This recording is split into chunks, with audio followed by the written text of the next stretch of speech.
Ladies and gentlemen, welcome back to our Treble series here. I know I did say that I was going to be bringing back the MLS series, but I actually had a few episodes left recorded of this that I wanted to go ahead and get out to you guys. So I have an episode coming out today. We'll have Lee Sung-woo hopefully coming out tomorrow, and then one more episode of the Treble until we get back with our MLS series. So this is obviously starting off the 2017-2018 season. We are officially now in the Football League 1. Obviously, right now, this is just the preseason matches that you're going to go through anytime you play career mode. So we're just going to go ahead and run through these. I really didn't have many aspirations for this. Obviously, I really don't need the transfer budget. I have my scouts that I want, and I have players that I want, and I really didn't feel like transferring any players. Obviously, like I did say previously in this series, we did do the having loaned in players with Bailey and Ambrose, obviously, and they will be coming to the end of their contracts. I believe at the midway point of the season in January, I believe they will be leaving the club. So we need to be making sure that we're getting in some of our youth players and making sure that they're strong enough to take over those places and that we can stay up in the top 2, top 3 of Football League 1 so that we can move up into the championship next season. You guys are obviously going to be seeing all the games we're going through here. We've been playing really well, and the players that we've been getting scouted have been doing really well as well. I was just looking there to see when my next scout update was going to come, and it did show that it was going to be coming at the start of the next month. So good news there. Definitely want more and more players to be coming into the team, just like I said, because we aren't going to be transferring players in. About halfway through the episode, you guys will see I am actually looking at some regen players at this point. I did want to kind of see who was out there, mainly from the MLS. We're talking about Steven Gerrard, Frank Lampard, David Villa. I looked to see if he was there. He wasn't. Pirlo, I believe, is there, but I couldn't really tell if it was his regen or not, so I didn't end up going after him. A couple other players you guys will see that I actually end up looking at, but we end up going after the young regen of Steven Gerrard from LA Galaxy, I believe, is who we end up going after. Not 100% sure there if that is who we end up going after, but definitely wanted to make sure that he was my top priority. He ended up not playing for LA Galaxy whenever I did scout him, though. He was playing for the New York Red Bulls, which I think it was still his regen. I'm still not 100% sure. The stats looked like they were pretty close to it. Decent pace, decent dribbling, passing, everything, everything to look good as a player, as a youth player coming up. So we wanted to go ahead and put him on loan anyways and just see if we could go ahead and grab him for a year, just because like I said, I wasn't sure if it was his regen because he was playing for a different team. I didn't know if he had been transferred there or what, so I figured I'd go ahead and loan him in, see if I can get him to progress with his stats really well in the first season, and if he does, then I'll go ahead and maybe try to buy him in the next season. I went ahead and obviously took out all like the transfer window stuff out of this episode because I didn't really see it being worthy of being in the episode because I wasn't going to be accepting any deals. I think I accepted a couple in terms of counter offering and making it really expensive for them to be buying some of my players. One transfer I actually kind of wish I would have left in the episode was Pukari actually got interest from A-Bar, and if you guys are interested in my A-Bar career mode, obviously that was a little funny for me. They ended up wanting to come after a player. I was kind of proud of them coming after a player like that because it's a transfer that I would want to make. A young player, very promising, could definitely be starting in the top league right now for a team like A-Bar, and obviously a lot of promise in the future, so it was good to see. Obviously, I really don't think that's a player that they need to be worrying about with Danny Garcia being their main central defensive mid in the team, and with Escalante obviously coming up really well as well. But it was funny to see that happen. I ended up declining the offer. Obviously, we don't want to be losing Pukari or anything like that, but the team is slowly becoming more and more of a team that has been created through our youth system, which is really exciting to see. We really just have basically our entire defense needs to be overhauled. As of right now, we're playing Stokes, our center defensive mid, at striker, and he's been playing really well there. Always in form, always doing well for the team, doing what he needs to do. scoring goals every once in a while because he is a tall center defensive mid, so he fits perfectly in that center back position.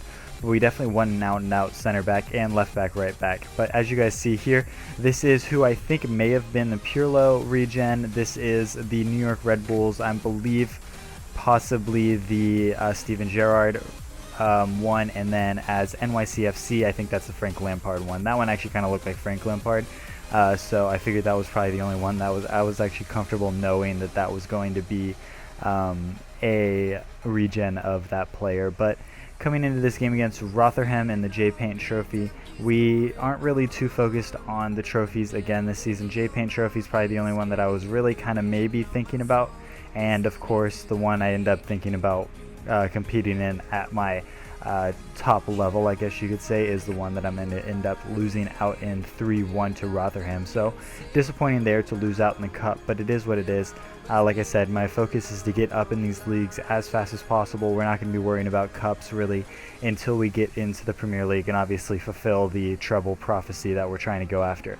Now, on transfer deadline day, I noticed this goalkeeper, Manu, who was 91 rated and purchased by Arsenal for an absurd amount of money. And I have no idea. I ended up looking it up online a little bit, and it's supposedly like a glitch. As you guys are going to see, I'm signing Steven Steele, the Steven Gerrard regen on loan for a year. But I was looking it up on Reddit and stuff like that, and supposedly there's players, including Manu and supposedly a couple other players, that their potential only goes up really low. I think he's like a 70 something rated keeper, like a 60 rated keeper, and every once in a while you get really lucky with the save file, and he ends up jumping one season from his 60 or 70 rating all the way up to 90, 91, and just out of nowhere he becomes one of the best players in the world, and obviously best goalkeeper in the world in this scenario. So mind-blowing to me that, you know, a team that has one of the worst goalkeepers in that La Liga setting obviously ends up with one of the best keepers in the world, ends up selling him off for 80-90 mil, and ends up having the biggest transfer of the window. And obviously now they have so much money to work with in the January transfer window. I'm going to kind of follow that storyline a little bit because I do want to see how that team ends up progressing. And, you know, if I ever get a management offer to go to that team, you know, I may think about it. Maybe end up leaving Accrington and scrapping this series and end up playing with that team, because obviously I could keep sitting here and try to simulate my way through series and just see if I ever get lucky again with a save file to actually get that player and have him turn into a 91 rated player.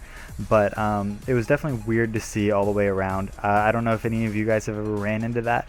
I know in previous games there were a couple players that did it. There was a Real Madrid player that had really bad potential, but out of nowhere he would jump up to around like 89 to 93 rated. I believe that was in FIFA 14, if I'm not mistaken, but definitely a weird anomaly nonetheless. And here in the Football League, obviously, like I said, we're doing well. I believe we're in the top 4 at this point, losing a couple games but winning the majority of them. Pakari's been playing incredible.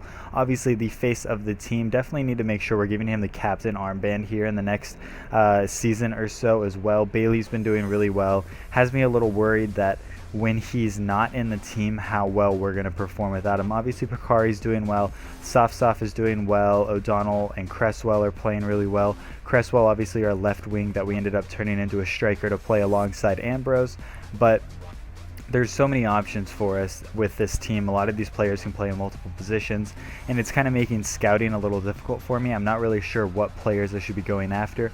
Still looking for an out-and-out striker that we have in some of our Korean players that we ended up scouting, and they're coming up in our youth system. Our right back and left back will probably be coming in the next couple episodes, I hope. I believe in the next episode we actually end up scouting a couple of them, but hopefully more to come there. Defense is obviously the priority because we are going to be losing Winard and a couple other players here and there. Malarkey ended up wanting to play, and you know, I was like, okay, I'm not going to replace Pakari with Malarkey, so went ahead and let him play out on that right back position just to see how well he would do. Ended up not working out for me. We actually ended up scouting another center defensive mid with an incredible potential. This guy's name is Alsop, and so we went ahead and started training him. Realistically, I'm just going to train him until maybe I can loan him out and just keep loaning him out until he grows, and then just sell him off for hopefully a decent amount of money in the next few seasons, unless he actually ends up outgrowing one of my other center defensive mids. But I may have to change formations to a central mid narrow position, solely because I have so many players that can play there. I do enjoy playing my wingers, but like I said, when I lose Bailey, O'Donnell's going to have to move back out to that right mid position. I don't have anybody to play that left wing position except for Cresswell, and I don't want to play Cresswell there. I do think he's a better striker. He plays better in that striker role, so I do want to keep him there. This game against Bradford, by the way, they end up getting 2 red cards, and they're still able to score a goal, and we miss a penalty to lose this game.